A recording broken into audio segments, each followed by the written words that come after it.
Խաղաղություն ձեզ, սիրելի եղբայրներ, քույրեր,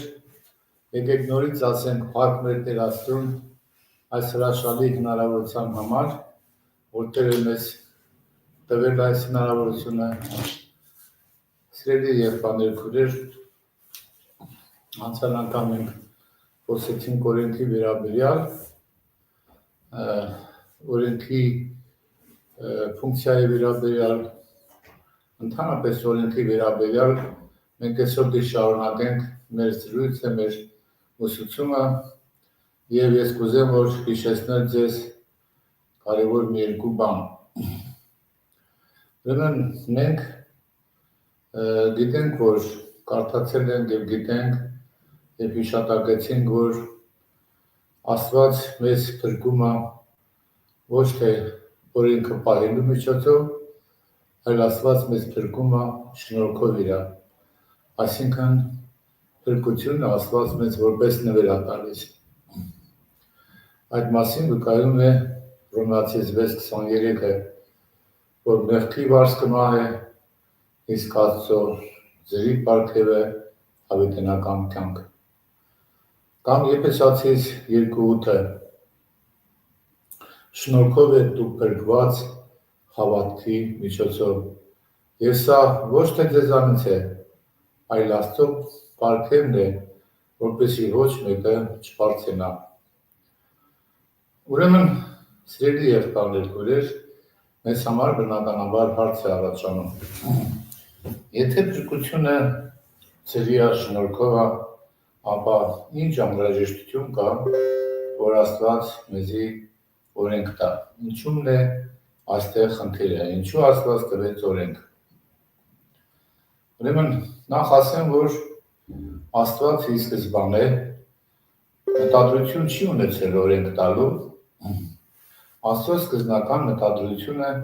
եղել է շնորհքը։ Այդ մասին մենք կարդում ենք 2 Տիմոթեոս 1:9-10 համարներում, որ Աստծո խոսքը մեզ ասում է հետևյալը, որ ես կուզենամ կարդալ 2 Տիմոթեոս 1:9-10 համարները, որ մեզ փրկեց ու սուրբ կոչումով կանչեց, ոչ թե մեր գործերուն նայելով, ապա իր նախասահմանությանը ու շնորհքին նայելով, որ Քրիստոս Հիսուսով մեզի տրվեցավ հավիտենական տարերեն առաջ։ Ուրեմն, որ մեզ փրկեց ու սուրբ կոչումով կանչեց, ոչ թե մեր գործերին նայելով, չնայեց մեր գործերին, ապա իր նախասահմանության եւ շնորհքին նայելով, որ Հիսուս Քրիստոսով տրվեցավ մեզի հավիտենական տարերից առաջ, բայց հիմա հայտնվեցավ մեր փրկին Հիսուս Քրիստոսի երևալով է, որ մահը խափանեց եւ իր լույս անեց կյանքն արմատությունը ավետարանների միջոցով։ Ուրեմն, ինչու համար Աստված տվեց օրենք։ Եթե Աստծո նպատակը շնորհքն է եղել, ձերի փրկությունն է եղել, նորից եմ ասում, ապա ինչու Աստված օրենքը տվեց։ Աստված տվեց օրենք, որպեսզի բավարարի որոշակի ընթացիկ կարիքներ։ Որն է այդ կարիքը, ինչ կարիք, ինչ պետք է աներ օրենքը, ինչին պետք է բավարարեր այդ օրենքը։ Որն է այդ կարիքը, որ պետք է բավարարեր։ Պատասխանը սա է։ Աստված տվեց օրենք, որպեսզի մարդը հասկանա իր մեղավոր ու կորսված լինելը, որպեսզի ցանկանա ստանալ շնորհք, այսինքն ցանկանա ստանալ ձերի փրկություն։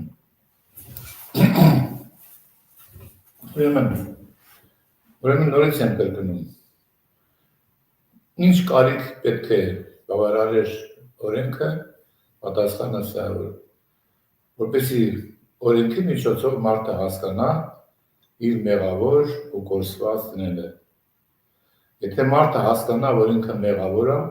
հասկանա, որ ինքը կորսված է, ապա կցանկանա ձերի փրկություն ստանել։ Մարդկանց հետ երբ որ մենք զրուցում ենք, սիրելի եղբայրներ քույրեր, մարդկանց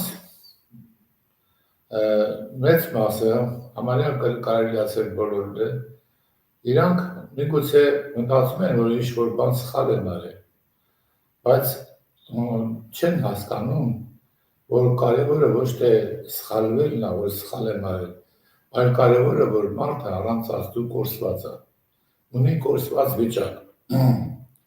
Եթե կոպտորեն ասենք, օձը խայթել է մարդուն և օձի թույնը գտնվում է մարդու ներսում և մարդը, եթե չընդունի ասենք հակաթույնը, որ է հավատքը Քրիստոսի վրա, ապա ինքը կմնա կորսված և կգնա հավիտենական դժոխքը, կգնա կրակների մեջ։ Ուրեմն հիմա այստեղ առաջանում է նաև մի ուրիշ հարց, իսկ ինչու Աստված տվեց շնորհք, ինչու Աստված նվեր տվեց, ծրի փրկությունը տվեց նվեր։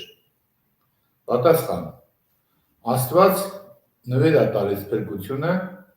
իր սիրո պատճառով առաջինը։ Եվ երկրորդը, այդ փրկությունը այնքան թանկ արժե, այնքան մի մեծ ողորմություն է, որ մարդը երբեք դա չի կարող այդ փրկությունը վաստակել կամ այդ փրկության փոխարեն ինչ-որ մի բան անել Աստծո համար։ Ուրեմն առաջինը Աստծո սերն էր պատճառը,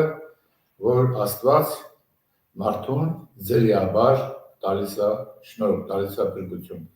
Այդ մասին է վկայում Հովհաննես ավետարան 3-րդ գլուխ 16 խոսքը. Աստված այնպես սիրեց աշխարհը, որ իր միածին որդին տվեց, որպեսզի ով որ նրան հավատա չկորսվի, ապա հավիտենական կյանք ունենա։ Այնպես սիրեց աշխարհը, որ իր միածին որդին տվեց, որպեսզի ով որ հավատա չկորսվի, ապա հավիտենական կյանք ունենա։ Երկրորդը Եփեսացիս 2:8, որ ասեցի, շնորհքով եք դուք փրկված հավատքի միջոցով։ Ես ոչ թե ձեզանից է, այլ Աստծո պարգևն է։ Հռոմեացիս 6:23 մեղքի վարձքը մահ է, իսկ Աստծո ձրի պարգևը հավիտենական կյանք։ Եվ ուրիշ շատ համարներ էլ կարող են վերել սիրելի եղբայրներ քույրեր, որ մենք հասկանանք, որ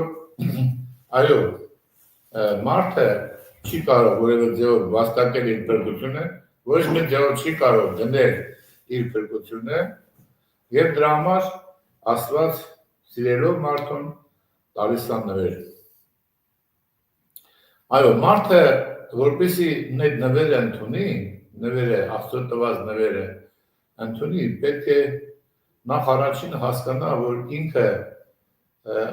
նվերը դա փրկությունն է, այսինքն շնորհքը դա փրկությունն է, նվերը փրկությունն է, որպեսզի այդ նվերը ընդունի, նա պետք է հասկանա, որ ինքը կորսված վիճակ ունի։ Մարդը մի քիչ առաջ ես ասեցի, մարդը միայն հասկանում է, որ ինքը սխալներ է գործել, բայց մինչև Սուրբ Հոգին չբացի, չլուսավորի մարդուն, մարդը չի հասկանա, որ ինքը առանց Աստծո ունի կորսված վիճակ։ Ղուկասի ավետարանի 15-րդ գլխի մեջ դուք լավ գիտեք, անառակ որդու առակի մեջ մենք կարդում ենք հետևյալը, որ երբ որ ուրեմն կինը կորցնում է դրամ, եթե 10 դրամ ունի եւ մեկը կորցնում է, ապա ինչ անում։ Եվ կամ կարդամ այդտեղը, կամ թե ով է այն կինը, որ 10 դրամ ունենա, ու եթե դրամը կորցնի, մի դրամը կորցնի, ջրակը չվառել ու տանը մեջ ավեր զարնել եւ զգուշությամբ ընտրել մինչեւ գտնել։ Այսինքն ջրակը վառել, ինչ նշանակում։ Ջրակը դա փոխհարաբերական իմաստով Աստծո Սուրբ Հոգին է, լույսն է։ Մինչեւ լույս չլինի, կինը չի կարող իր դրամը գտնել։ Ուրեմն մինչեւ լույս չլինի մեր սրտում, մենք չենք կարող հասկանալ, որ մենք ունենք կորսված վիճակ։ Ոչ միայն ինչ-որ սխալներ ենք անել, այլ մեր վիճակը կորսված է։ Մեղքը մեր ներսում է թույնը մեր ներսում է եւ այդ թույնը եթե մեր մեջ մնա, ապա մեզ հավիտենական կյանքի հավիտենական օրոստի կտանի։ Դրա համար այդ թույնը մեղքն է, որ մեր մեջից պետք է դուրս գա։ Մենք կորսված ենք դրամի նման եւ առանց ճրագի, առանց Սուրբ Հոգու մենք չենք հասկանա, որ կորսված ենք։ Մենք բերքով ենք ծնվել, սիրելի եղբայրներ, քույրեր, ու մեր մեջ միայն չար խորհուրդներ է լինում։ Մարդը մարմնավոր է ծնված եւ մարմնավոր խորհուրդը Աստծո դեմ թշնամություն է։ Հիմա բայց երբ որ երևաց Հիսուսը, տեսեք, նորից հիշեցնենք այդ համարը, երկրորդ Տիմոթեոս առաջի գլուխ 9-10 համարները, նորից հիշեցնենք։ Այստեղ ինչ է ասում։ Որ մեզ փրկեց, Սուրբ կոչումով կանչեց ոչ թե մեր գործերին նայելով։ Այսինքն գործերին չնայեց։ Ուրեմն ինչ նշանակում չնայեց գործերին։ Կարելի է այսպես ասել, ոչ լավ գործերին նայեց, ոչ էլ վատ գործերին նայեց։ Ընդհանրապես գործերին չնայեց։ Այսինքն վերացրեց գործերը, գործերի հետ կապված որևէ մի վարդապետություն, գործերով փրկության վարդապետությունը, այսպես ասած, վերացրեց։ Որովհետև ասում է, ոչ թե մեր գործերին նայելով, ապա իր նախասահմանությանը եւ շնորհքին նայելով։ Ուրեմն թե վատ գործերի արդյունքը որ մահն է, սիրելիներս, վատ գործերի արդյունքը որ մահն է, Տեր Հիսուսը մահն էր վերացրեց։ Եվ դրա համար կարդում ենք, ոչ թե մեր գործերին նայելով, ապա իր նախասահմանը շնորհքին նայելով, որ Քրիստոսը մեզի տրվեցավ հավիտենական տարերից առաջ, այսինքն հավիտենական տարերից առաջ սիրելի հոգի, Աստված քո համար հոգատարություն արել, դու դա չգիտես, հոգատարություն արել եւ մահը իսպար վերացրել է այն մարդուց, ովքեր որ ընդունում են շնորհքը։ Բայց հիմա հայտնվեցավ մեր Փրկիչ Հիսուս Քրիստոսի երևալովը։ Ինչը հայտնվեցավ։ Հավիտենական դարերից առաջ կար։ Ինչը հայտնվեցավ, փրկությունը հայտնվեցավ։ Մեր Փրկիչ Հիսուս Քրիստոսի երևալովը, որ մահը խափանեց եւ լույս անեց կյանքն անմահությունը ավետարանի միջոցով։ Այո, մահը խափանեց Տեր Հիսուսը եւ լույս անեց կյանքը ու անմահությունը ավետարանի միջոցով։ Հիսուսը խափանեց մահը։ Հարց. Ինչ կլինի, եթե իմ գործերը չեն խախտել օրենքը։ Այսինքն ես լավ գործեր եմ գործել եւ օրենքը չեմ խախտել։ Ես կմեռնեմ, թե չեմ մեռնի, եթե օրենքը չխախտեմ։ Պատասխան. բոլոր դեպքերում ես կմեռնեմ։ Ինչու՞։ Որովհետեւ մահը մարդու մեջ է։ Մենք ծնված օրից ծնվում ենք մեղքով, թույնով, մեղքը դա թույն է։ Թույնը մեր մեջ է։ Հիմա ուզում ես լավ գործ գործի, ուզում ես վատ գործ գործի։ Միևնույնն է, այդ թույնը քո մեջ է։ Եթե թույնը դու չհանես, հակաթույնը չընդունես, ապա այդ թույնը վերջնականապես քեզ կմահացնի։ Այո, դա այդպես է, որ մենք բոլոր դեպքերում կմեռնենք, եթե մենք անգամ օրենքը չենք խախտել։ Բայց Աստված խափանեց նաև մահը։ Այսպես ասում է մեր Տեր Հիսուս երկրորդ Տիմոթեոսի մեջ, որ մահը խափանեց եւ լույս անեց կյանքն անմահությունը ավետարանի միջոցով։ Այսինքն կյանքը անմահությունը ծածկված էր, փակված էր մեզանից եւ ավետարանը բացեց մեզ կյանքի խորհուրդը, ավետարանը բացեց մեզ անմահության գաղտնիքը, որ մենք ունենք հավիտենական կյանք, հարկ Տիրոջի դրամար։ Եվ սա Աստված ծրագրել էր հավիտենական դարերից առաջ։ Ադամի մեղքից հետո աշխարհ մտավ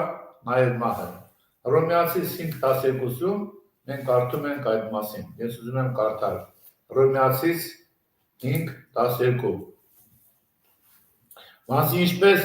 մարդեմ է մեղք աշխարհ մտավ եւ այն մեղքին մահը եւ այնպես ամեն մարդոց վրա տարածվեցավ մահը, քանզի ամենը մեղանչեցին։ Ուրեմն ինչպես մարդեմ է մեղք աշխարհ մտավ, մարդեմ, այսինքն մի մարդու պատճառով մեղքը մտավ աշխարհ։ Եվ ով էր այդ մարդը, իհարկե Ադամը։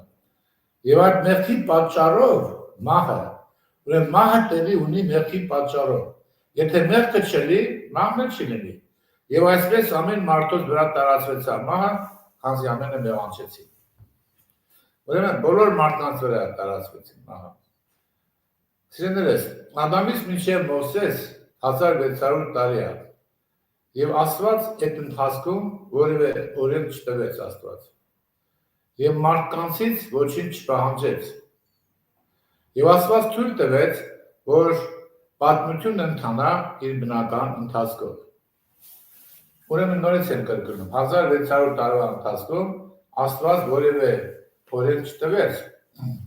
որևէ բան չարեց։ Ապա թույլ տվեց, որ մարդությունը ընթանա իր ընթացքով։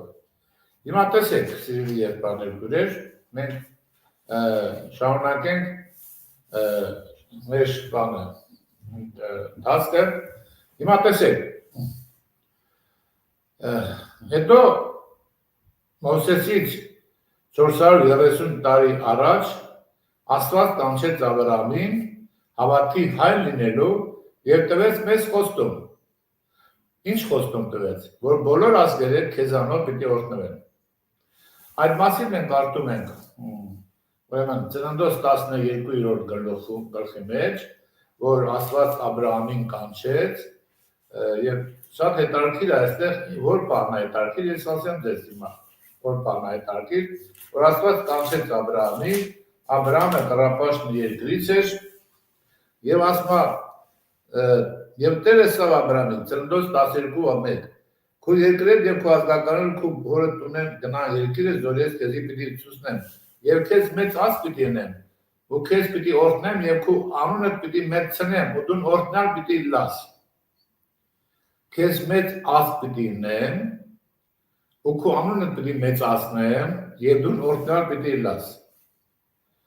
Եվ քեզ օրհնողները պիտի օրհնեմ ու քեզ անիծողները պիտի անիծեմ, ու երկրի բոլոր ազգերը քեզմով պիտի օրհնվին։ Հետաքրքիր է, չէ՞ ստեղ սիրելիներս, եւ մի երկու համար եմ կարդամ, որից հետո ասեմ ինչի մասին եմ ուզում ասել, եւ նաեւ կարդամ Ծննդոց 22-րդ գլուխ 18 խոսքը։ Ծննդոց 22:18-ը։ Այստեղ տեսեք ինչ ասում։ Նորից Աբրահամի մասին է 17-ից կարդամ ավելի շուտ, քեզ օրհնելով պիտի օրհնեմ ու քո սերունդը երկնքի աստղերուն ու ծովեց երգը եղող ավազի պես խիստ պիտի շատացնեմ եւ քաղաքները պիտի ժառանգե ու երկրի բոլոր ազգերը քո սերունդով պիտի օրհնվին, որովհետեւ իմ ձայնից ականջ դրիր։ Բոլոր ազգերը քո սերունդով պիտի օրհնվին, քո սերունդով Եվ Ծննդոց 22 որ կարդացին, որ բոլոր ազգերը քո սերունդով պիտի օրհնվին, դա շատ կարևոր միտք կա, սիրելի եղբայրներ, քույրեր։ Այստեղ ասում է, որ բոլոր ազգերը պիտի օրհնվին, եւ ինչպես պիտի օրհնվին։ Քո սերունդով, ոչ թե սերունդներով պիտի օրհնվին, այստեղ եզակի թվով ասում, քո սերունդով պիտի օրհնվին։ Սերունդը եզակի թվով է։ Պողոս առաքյալը բացատրում է նաև Գաղատացիս 3-րդ գլխի մեջ բացատրում է եւ ասում է թե այդ սերունդը, որով պիտի օրհնվեն, ով է այդ սերունդը։ Այդ սերունդը վերաբերում է Հիսուս Քրիստոսին։ Գաղատացիս 3-րդ գլխի 16 խոսքից կարդանք այդ տեղերը։ Գաղատացիս 3-րդ գլուխ 16 խոսք։ Գաղատացիս 3-րդ գլուխ 16 խոսք։ Շատ հետաքրքիր է, սիրելի եղբայրներ, քույրեր, որ այստեղ մենք տեսնում ենք, որ Աստված երբ որ Աբրահամին կանչեց կռապաշտ այդ երկրից եւ տվեց, ասենք, խոստում տվեց։ Եվ այդ խոստումը տվեց եւ այդ որևէ պայման չդրեց, Ասացես, եթե դու այս բաները անես, Աբրահամ, այս խոստումները քո վրա կգան։ Ես խոստանում եմ քեզ այս բաներն անեմ։ Ուղղակի ոչինչ չասեց Աբրահամին։ Միայն ասեց. արի եւ քեզ ուրեմն օրհնողները պիտի օրհնեմ եւ քեզ անեցողները պիտի անեցեմ։ Գաղատացիս 3-րդ գլխի 16 խոսքում Պողոս Արաքյալը բացատրում է, որ այդ ծերունդը Քրիստոսն է։ Այս կարտամ 15-ից կարտամ։ Ավելի շուտ մի քիչ վերևից կարտամ 14-ից 13-ից ներողություն։ Քրիստոս մեզ ծախու արավ օրենքի անեստեն, ինքը մեզի համար անես կլալով, բանսի գրված է, թե անցյալ է այն ամենը, որ փայտեր կախվի, որպեսզի Աբրահամի օրհնությունը հեթանոսներու վրա ըլլա Քրիստոս Հիսուսով, որպեսզի մենք ալ հոգու խոստմունք առնենք հավատքով։ Աբրահամի օրհնությունը ոչ միայն հրեաներին է պատկանում, այլ Աբրահամի օրհնությունը բոլոր ազգերի համար է, նաև հեթանոսների համար, բայց ինչպես պիտի այդ օրհնությունը տարածվի, ոչ թե սերունդների միջոցով պիտի տարածվի, այլ սերունդի միջոցով, եւ այդ սերունդով է, այդ սերունդը Հիսուս Քրիստոսն է։ Նորից եմ կարդում 14 համարը, որպեսզի Աբրահամի օրհնությունը հեթանոսներու վրա ըլլա Քրիստոս Հիսուսով, որպեսզի մենք կալ հոգու խոստմունք առնենք հավատքով։ Մարդու սովորությանը պես կզրուցեմ, եղբայրներ, իրավ որ մարդումը հաստատած կտակը մեկը չխափաներ, ոչ անանոր վրա ուրիշ պատմումը կավելացնել։ Արդ խոստմունքները Աբրահամի ու անոր սերունդին եղան, չսեր, եւ քո սերունդներուդ, որպեսզի շատերու համար, ապա որպես թե մեկի համար։ Այստեղ նորից Պողոս Արաքյալը շեշտում է, որ խոստմունքները Աբրահամին երբ որ եղան, որ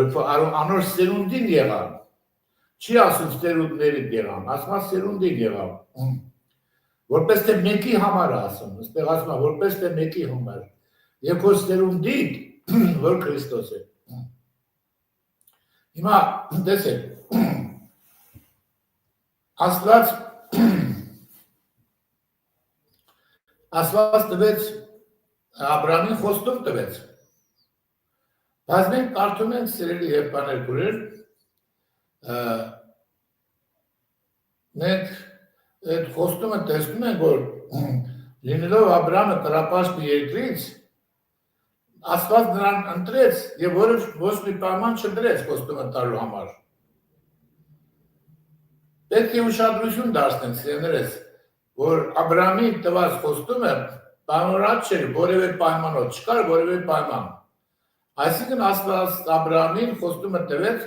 ու ոչ մի օրենք Աբրահամի վրա չդրեց։ Առանց օրենք դնելու, առանց ինչ-որ պայմաններ ասելու, Աստված Աբրահամին խոստում տվեց։ Երբ Աստված խոստում տվեց Աբրահամին, Քրիստոսը, այսինքն սերունդը, որ միանգամից աշխարհ չեկավ։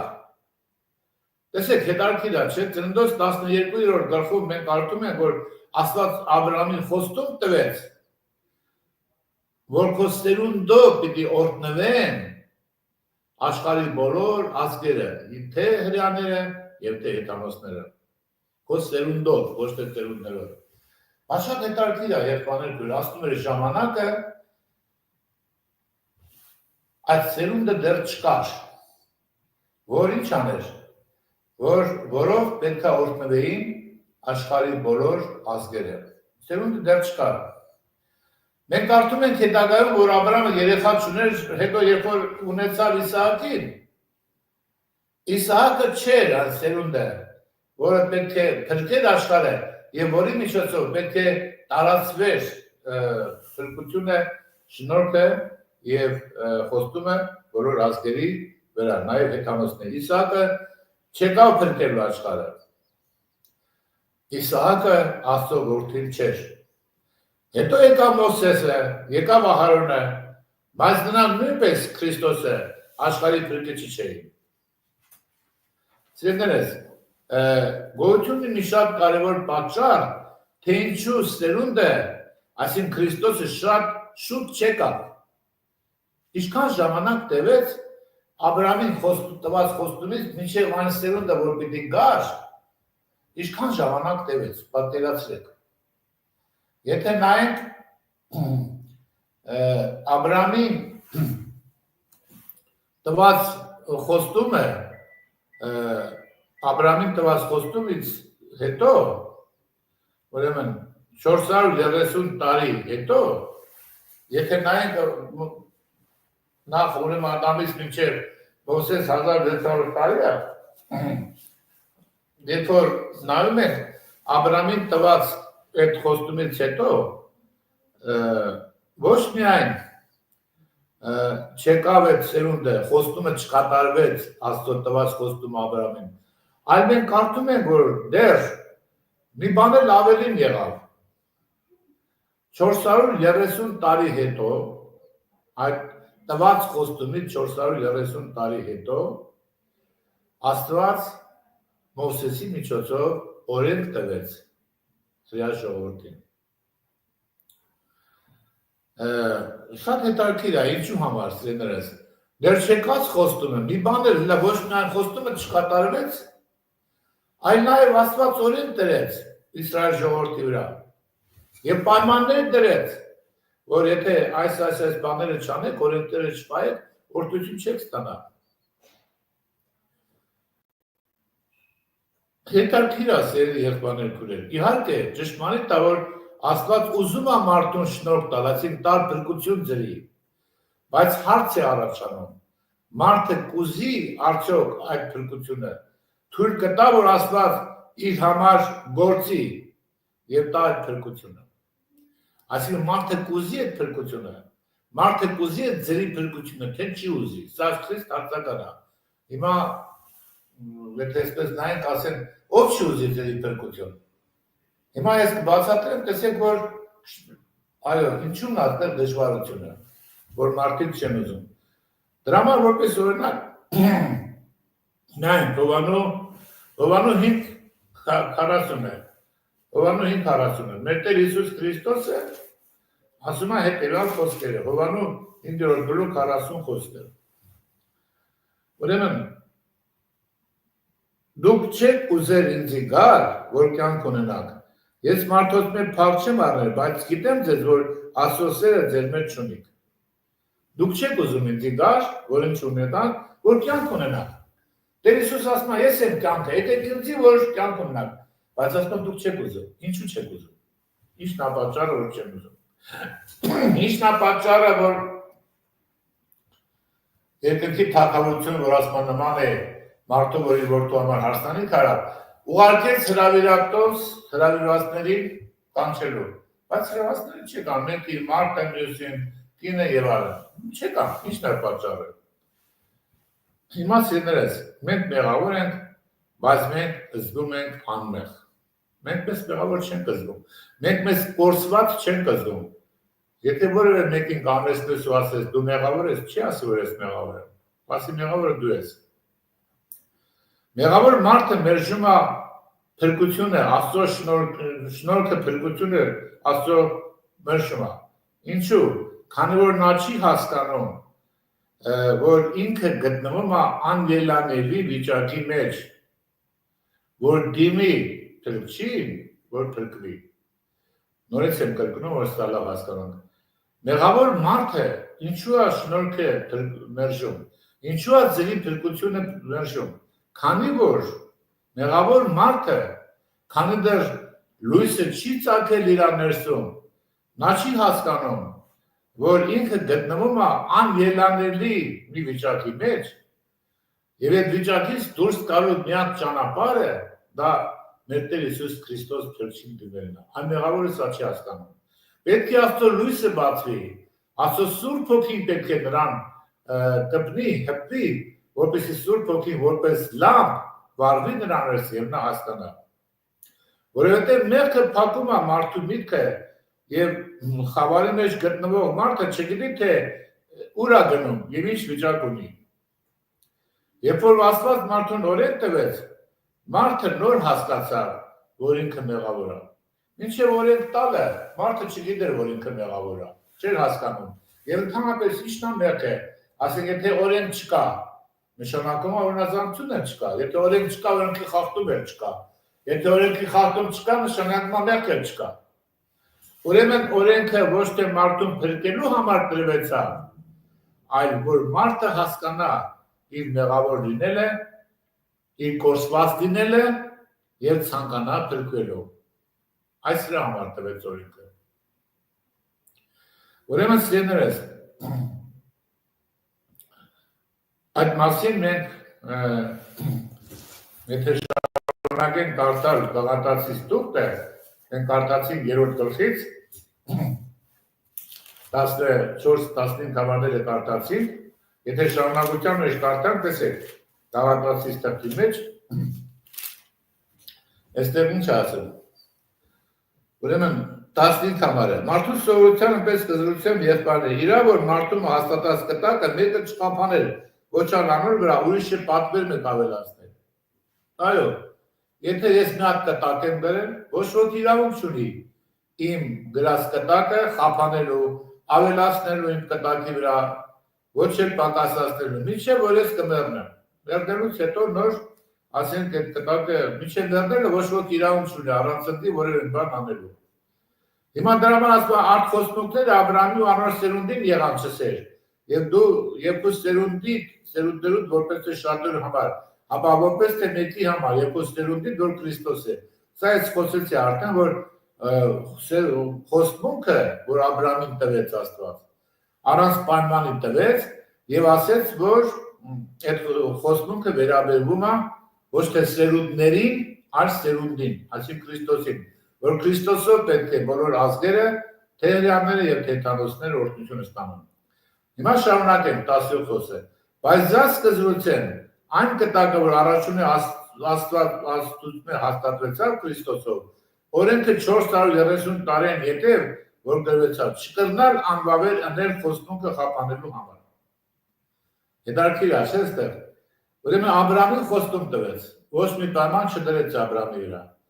Աբրահամից այդ խոստում տալու 430 տարի հետո տրվեց օրենքը Մովսեսի միջոցով։ Հիմա հարց առաջանում, իսկ օրենքը ինչ ասում։ Օրենքը մարդու վրա պայմաններ է դրում։ Պայմաններ է դրում։ Դրա համար, երբ որ սիրելի եղբայրներ քուրեր, երբ որ մենք նայում ենք այդ պայմանները, որ դրվում է, այստեղ ասում է, որ այդ պայմանները, որ դրվեց, այդ պայմանները, այդ դրված օրենքը, որ 430 տարի հետո դրվեցավ, չկրնալ անվավերներ խոստմունքը խափանելու համար։ Այսինքն այդ դրված օրենքը 430 տարի հետո որ օրենք դրվեց Աբրահամի խոստումից, այդ դրած օրենքը անվավեր չի կարանի խոստմունքը։ Այսինքն Աբրահամին տված խոստմունքը դրանով չի վերանա, օրենքը չի կարող վերացնել խոստմունքը։ Որովհետև ասում է 18 համարը, եթե ժառանգությունը օրենքեն լերկլա, ուրեմն խոստմունքեն չէ, բայց Աբրահամին խոստմունքով շնորհեց Աստված։ Ուրեմն ինչ ասում։ Ժառանգությունը եթե օրենքին լինի, ուրեմն խոստմունքով չի։ Եթե ժառանգությունը ժառանգ ստանալու պայմանը լինի օրենքը պահելը, դա նշանակում է խոստմունքից չի։ Բայց Աստված Աբրահամին խոստմունքով շնորհեց։ Ուրեմն օրենքը չի կարող խափանել Աբրահամին տված խոստմունքը եւ օրենքով չի կարող մարդը ժառանգություն ստանալ, որտեղ ժառանգությունը բանից է, Աբրահամին տված խոստմունքից է։ Դե իմաստը մի հատ ուրիշ հարց առաջանում։ Լավ, եթե ժառանգությունը մենք օրենքով չենք կարող, օրենքը չի կարող մեզի ժառանգություն տա, այլ ժառանգությունը խոստմունքից է, եւ օրենքը չի կարող խափանել խոստմունքը, բայց հիմա հարց առաջանում։ Հապա 19 համար, հապա ինչու համար է օրենքը։ Լավ է դեպքում ինչի համար է օրենքը։ Շարունակության մեջ ասում է, հանցանքի համար վրա ավելացավ, մինչև գային սերունդը, որու համար ասվել էր, հրեշտակներով տրված միջնորդին ընդգրկով։ Ուրեմն Պողոս առաքյալը 3:18-ում բացատրում է, որ թե ինչու 430 տարի տված օրենքը չի կարող խափանել։ Չի կարող խափանել խոստում է, որ Աբրահամին տվեց։ Բայց օրենքը կատարելապես հակառակ է խոստումին, չէ՞։ Խոստումը ոչ մի պայման չի դնում։ Աբրահամին ասում է, քո սերունդը պիտի օրհնեմ, չէ՞։ Պայման չկա, բայց օրենքը պայման է դնում։ Ուրեմն օրենքը եւ շնորհքը կարծես հակառակ են իրար։ Քանի որ խոստումը ենթադրում է, որ Աստված ինչ-որ բան կանի մարդու համար, դա խոստումն է։ Աստված ասում է, ես քեզ կօրհնեմ, ինչ-որ բան կանեմ, իսկ օրենքն ինչ ասում։ Իսկ օրենքը ենթադրում է, որ մարդը ինչ-որ բան կանի Աստծո համար։ Տեսեք ոնց է հակառակը։ Ուրեմն խոստումը ենթադրում է, որ Աստված պիտի անի մարդու համար ինչ-որ բան։ Իսկ օրենքը ենթադրում է, որ մարդը պիտի անի Աստծո համար ինչ-որ բան։ Հիմա Գաղատացիս 3:19-ում ասում է, կարդացին, բա ինչի համար է օրենքը։ Չէ՞ որ եթե կա օրենք, ապա չի կարող լինել խոստում։ Եթե օրենք կա, այլ խոստումը ո՞նց կլինի։ Չէ՞ որ օրենք ես դրել, ուրեմն խոստումը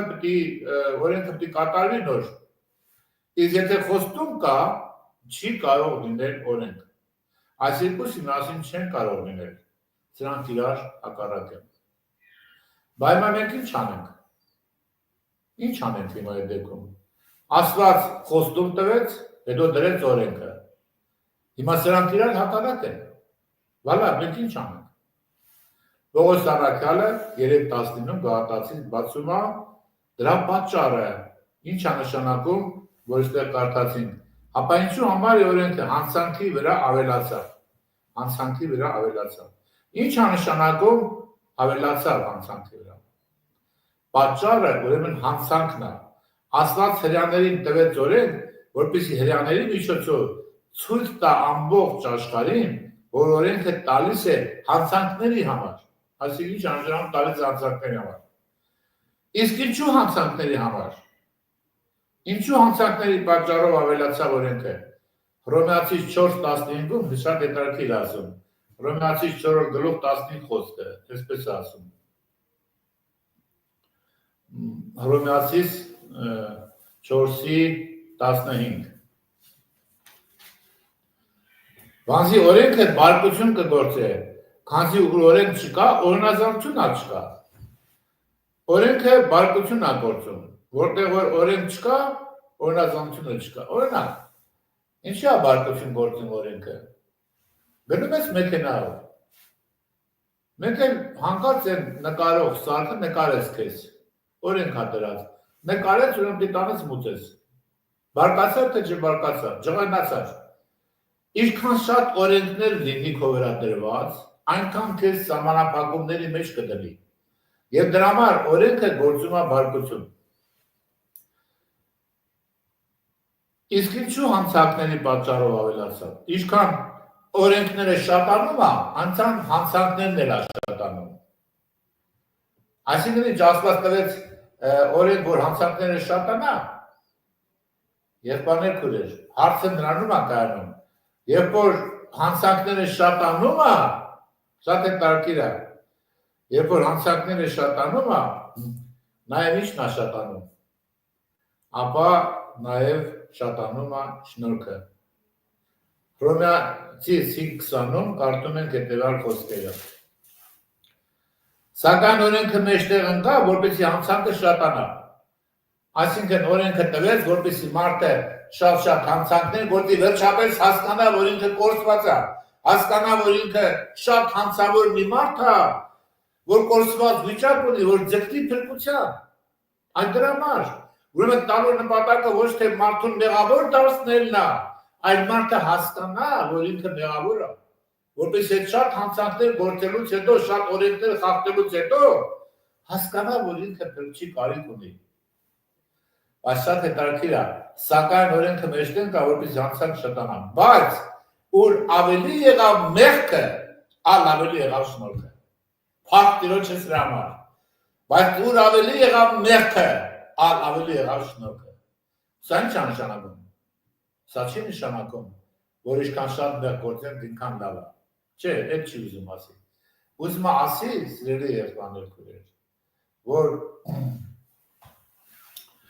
ինչքան մարդը իրան մեղավոր է ճանաչում, ինչքան մարդու մեջ լույս է վառում եւ մարդը հասկանում է իր մեղավոր վիճակը, այնքան նրա վրա նշանակում է շնորհքը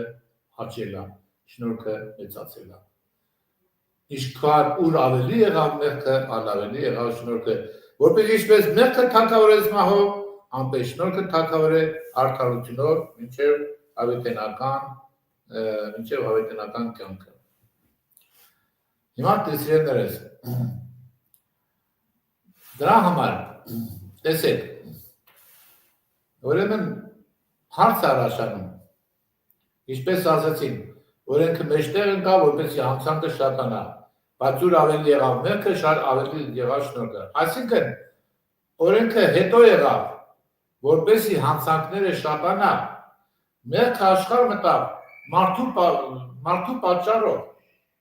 եւ մեղքի պատճառով մեղքը թագավորեց, որովհետեւ մարդը մեղավոր էր։ Ադամից մինչև Մովսես աշխարհում մեղք չկար, այսպես ասած, ինչու՞։ Որտեղ օրենք չկար։ Օրենք չկար, որ մարդուն ասել, այ մեղավոր ես։ Քաղաքացի այսինչ ասիչան դու այսինչ հոդվածի համաձայն, այսինչ կետո դու մեղադրում ես։ Այդպիսի հոդվածներ չկային, օրենքներ չկային, որ մարդուն մեղադրեն։ Բայց մահը կար, մահը գոյություն ուներ։ Թեպետ մարդուն մեղադրելու բան չկար, օրենք չկար, որ մարդը մեղադրվեր, բայց մահը կար։ Այսինքն մարդը թեպետ մենք չէինք կարող ասել, որ այդ մարդը մեղավոր է, բայց մարդը մեռնում էր։ Ինչու։ Իսկ եթե պարզա մեղքը չլիներ, մահը չլինի, բայց մեղքը մեր ներսում էր, բայց մենք դա չգիտեինք, քանի դեռ չէր երևացել օրենքը, մենք չգիտեինք, որ մեր մեջ մեղք կա։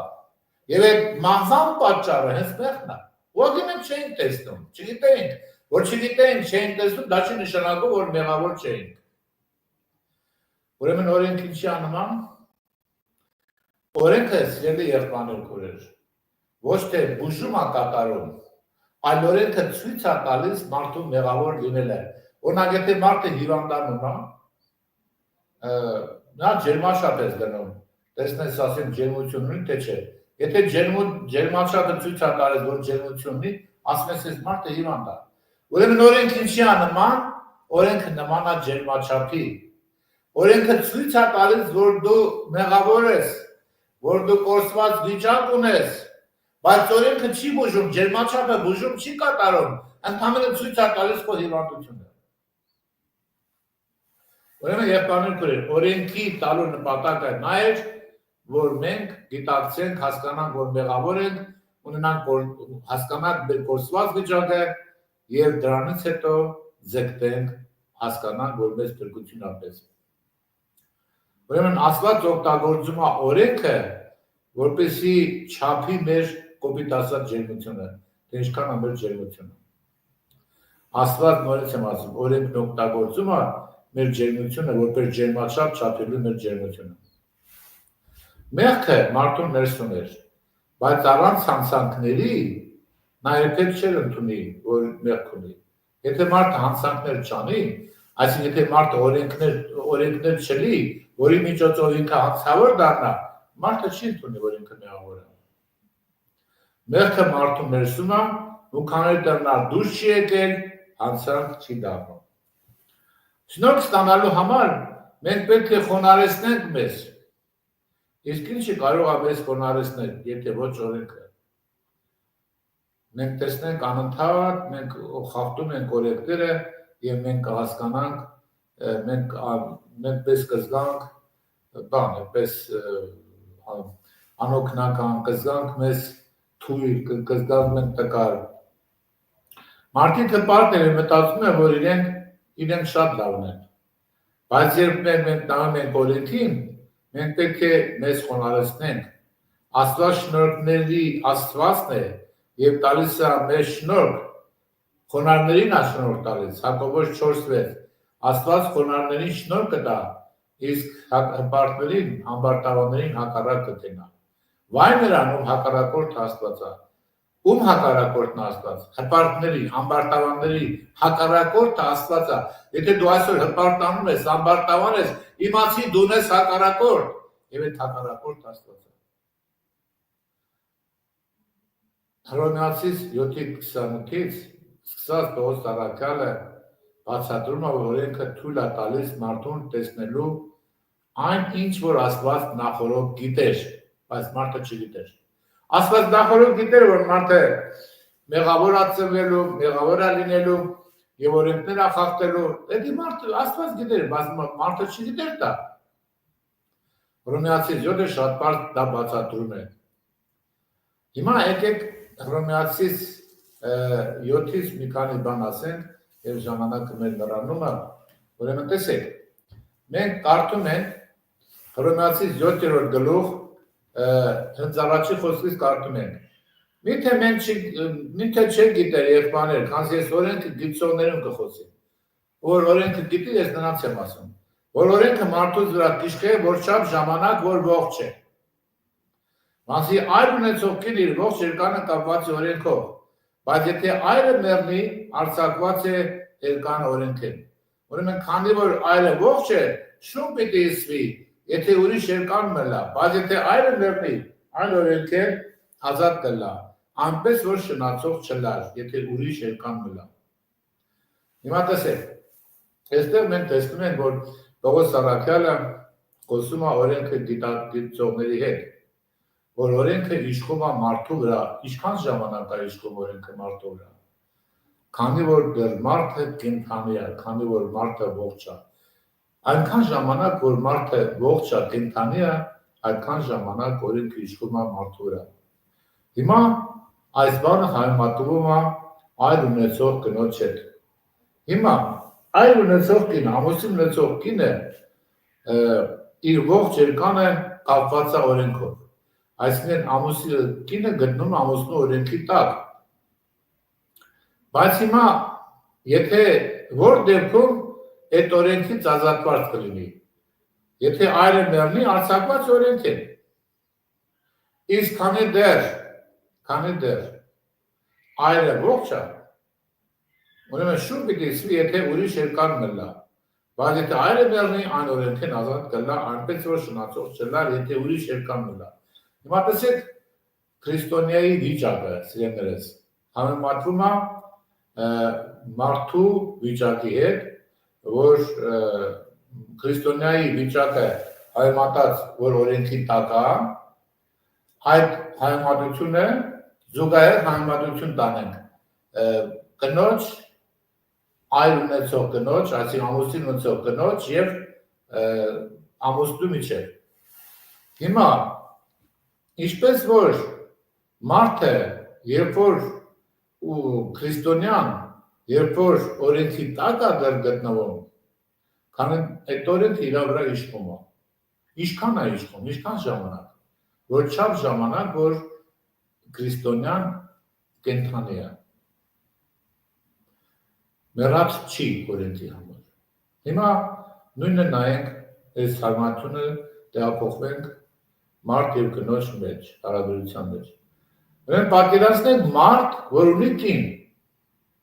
Հիմա մարդը կինը գտնում է ամուսնու օրենքի տակ եւ դրա հետ է կապված։ Բայց սիրելիներս, կինը շատ է ուզում հաճո լինել ամուսնուն, բայց չի ստացվում։ Ինչքան փորձում ամուսնուն հաճո լինել, չի լինում։ Ասենք ընդհանրենք մի օր ամուսինը եկել է գործից, ուզում է շտապ հաց ուտի։ Հիմա կինը հաց է բերում, մեկ էլ հանկարծ ճանապարհին ոտը կպավ մի բանի, տղինձը բան եղավ, տղնձի մեջի ջազը թափեց, հիմա ամուսնուն բարկացրեց։ Ամեն անգամ, երբ որ մի բան ուզում ամուսնու համար անել, մի հատ թարս բան է ստացվում։ Հիմա պատկերացրեք, սիրելի եղբայրներ, քույրեր, այսպիսի ընտանիքը, այսպիսի կինը, այսպիսի ամուսնու հետ, Ինչքան կարող են արդյոք իրար հետ երջանիկ ապրել։ Ոչ։ Բայց ես ասել ես, կինը, ամուսինը դա արդար է։ Ամուսինը կնոջից ավելի բան չի պահանջում։ Որովհետև սիրելիներս, մենք հայմատեցինք քրիստոնեայի եւ օրենքի հետ։ Օրենքը սիրելիներս արդար է եւ որևէ անարդար բան չի պահանջում։ Ամուսին անարդար բան չի պահանջում կնոջից։ Հիմա տեսեք, կինը ինչ անի կինը։ 1 տարի, 2 տարի չի կարողանում ամուսնուն հաճելի դառնալ։ Եվ իրանց կյանքը դժբախտություն է։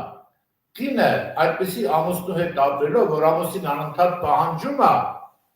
կինն էլ ուզում է կատարել, բայց չի կարողանում կատարել, իրանց կյանքը դժոխքի է նմանում։ Այսինքն այն քրիստոնյան, որ ուզում է օրենքները կատարել եւ դրանով հաճելի լինել Աստծուն, որ Աստծո հետ ապրի, այդպիսի քրիստոնյայի կյանքը կնմանի դժոխքի, որովհետեւ չի կարող երբեք օրենքը կատարել եւ հաճելի լինել։ Նմանապես ասկին է, ուզում է իր օրենքը, իսկ ամուսնու օրենքը կատարի, ամուսնուն հաճելի, բայց չի ստացվում։ Հիմա իրանց համատեղ կյանքը վերածվում է դժոխքի։ Հիմա այս կինը մտածում է, լավ, բա ոնց անեմ։ Հիմա ոնց անեմ, որ այս ամուսնու ձեռից բրծնեմ։ Մտածում է, գնամ ուրիշի հետ ամուսնանամ։ Բայց մտածում է, եթե գնամ ուրիշի հետ ամուսնանամ, այդ դեպքում ինձ շուն կասեն, շուն պիտի կոչվեմ։ Հետևից պիտի գոռան շուն, ավելի ինչ կլինի։ Ավելի ներսումս ալեկոծություն կլինի, չեմ կարող այդպես։ Լավ, չեմ կարող ուրիշի հետ ամուսնանալ, որովհետև շուն պիտի կոչվեմ։ Ասում եմ, սպասեմ, ամուսինս մեռնի, որ գնամ ուրիշի հետ ամուսնանամ։ Հիմա սպասում եմ, որ ամուսինը մեռնի, ինչքան այդ խեղճ կինը սպասում է, որ ամուսինը մեռնի, որ գնա ուրիշի հետ ամուսնանա, թարսի նման ամուսիններ չի մեռնում։ Ինչի չի մեռնում, որովհետև ամուսինը օրենքն է, օրենքը երբեք չի մեռնում։ Աշխարհը կասնի, երկինքը կասնի, երկիրը կասնի, բայց օրենքից մի նշանակիր անգամ չի կարող ասնել։ Ուրեմն ուրիշի հետ չի կարող գնա ամուսնանա, դիշուն կոչվի, սպասում է ամուսինը մեռնի, ամուսինն էլ չի մեռնում, բայց ինչ անի լավ էս կնիկը։ Ոնց անի, որ այդ վիճակից բրծնի։ Միայն մի ճանապարհ է մնում, որ ինքը մեռնի։ Ասում է ժողովրդական խոսք ասում, մեռնեմ բրծնեմ, չէ՞։ Մնում մի բան, որ ինքը մեռնի ու այդ ամուսնու ձեռից բրծնի։ Հետաքրքիր է սերներս, մեռավ եւ ամուսնու ձեռից բրծավ։ Հիմա չորրորդ խոսքում ասում, ոստի դուք ալիմ եղբայրներս Քրիստոսի մարմնով օրենքին մեռաք, որպեսզի ուրիշի մեռնաք, անոր որ մեռելներին հարություն առել է, որպեսզի Աստծո պտուղ բերող ըլլա։ Հիմա, բայց որ մեռնում է, ամուսնու համար մեռնում է, ամուսնու պատճառով, այսինքն օրենքի պատճառով, որ մեռած է իրանց, բայց աշխարհի համար մեռնում է, նա մեռած չի մնում, հարություն է առնում, արդեն ուրիշ ամուսնու համար է հարություն առնում, արդեն նրա միությունը դառնում է Քրիստոսի հետ, որ այլևս իր կյանքը